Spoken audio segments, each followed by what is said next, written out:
resolution has submitted amendments to the text of the draft resolution. I give the floor to the representative of the Russian Federation.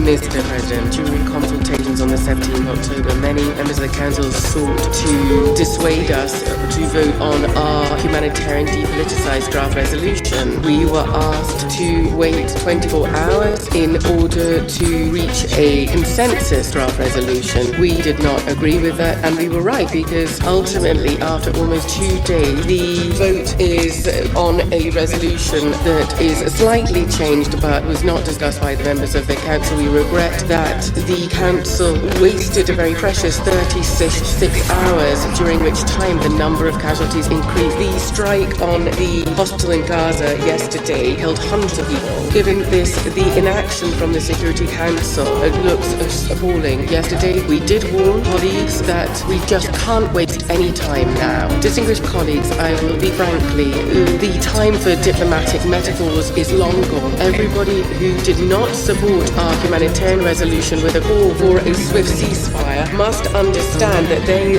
bear some of the responsibility for what happened. The Brazil draft resolution, unfortunately, will not help to avoid such tragedies from occurring. There is no clear call in it for a ceasefire. This is a very important thing to de-escalate the situation on the ground. It's very important wording. That has been replaced with humanitarian clauses and giving unhindered access to UN workers, but that's not the same thing. Humanitarian clauses will not help to stop the bloodshed. It is only a ceasefire that will help to do this. Furthermore, the draft still has a number of political elements in it that push us to one side and do not talk about the absolute unacceptability of the attacks on civilians in the Gaza Strip, and also as on civilian objects.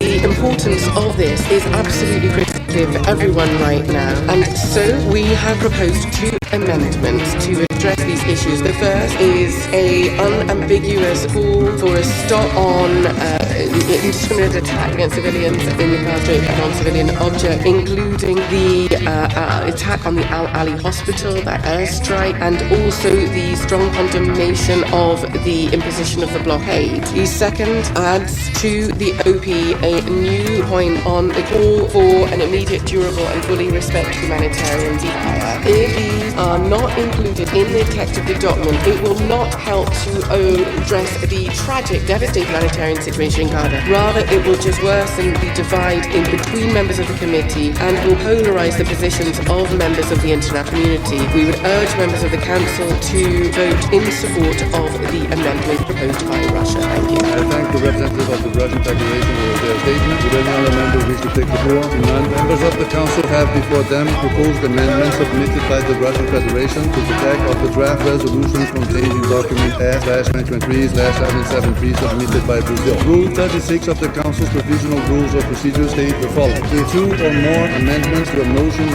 or draft resolution are proposed, the President shall rule on the order in which they are to be voted upon. Ordinarily, the Security Council shall first vote on the amendment furthest removed in substance from the original proposal, and then on the amendment next furthest removed until all amendments have been put to the vote. But when an amendment adds to or delete from the text of a motion or draft resolution, that amendment shall be voted on first. Accordingly, I intend to put the proposed amendment to the vote first. I shall now put to the vote the proposed amendment to be inserted after operative paragraph 2 of the draft resolution. This amendment is contained in document S/2023/775. Will those in favor of the proposed amendment to be inserted after operative paragraph 2 contained in document S/2023/775 please raise their hand. Against? Attention. The result of the voting is as follows. 6 votes in favor, 1 vote against, 8 abstentions. The proposed amendment has not been adopted, having failed to obtain the required number of votes. I shall now put to the vote the proposed amendment to be inserted before operative paragraph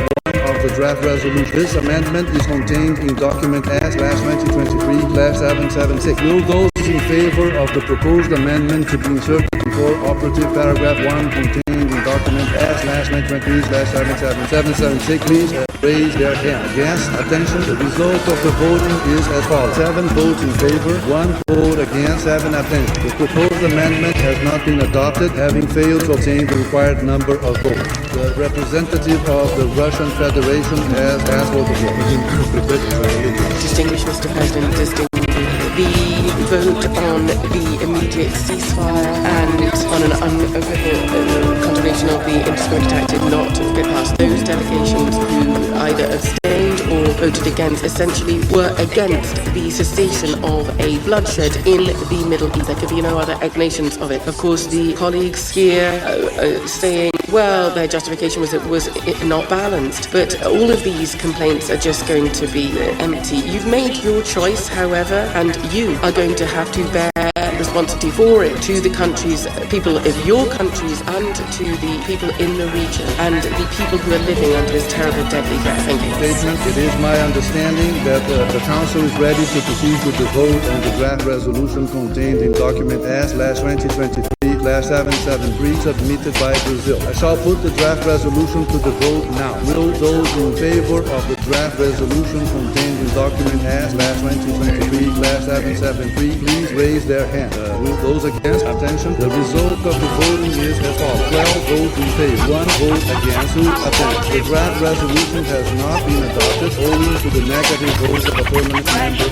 the Council. The draft resolution, I now give the floor to those members of the Council who wish to make statement after the vote. I shall now make a statement in my capacity of the Dear colleague, at last Friday's closed consultations, Council members asked for Brazil's leadership in our capacity as presidents in October to facilitate the Council response to the escalating crisis in Israel and Palestine, in particular with humanitarian aid. We heeded the call with a sense of urgency and responsibility. In our view, the Council had to take action and to do so very quickly. Council paralysis in the face of a humanitarian catastrophe is not in the interest of the international community. Therefore, throughout last weekend and the following days, we worked very hard to intensive and collaborative engagement with Council members to help build a unified position while making a good faith effort to accommodate different, sometimes opposing positions. Our focus was and remains on the critical humanitarian situation on the ground. Political realism guided us, but our sight was always set on the humanitarian imperative, exactly as in other very sensitive files on the Council's agenda, in which Brazil has a special role to play. National humanitarian law and human rights law provided a clear framework where our proposed act unequivocally condemns all forms of violence against civilians, including the heinous acts of terrorism by Hamas and the taking of hostages. It called for their immediate and unconditional release. It also called on all parties to strictly abide by their international legal obligations, in particular those relating to the protection of civilians.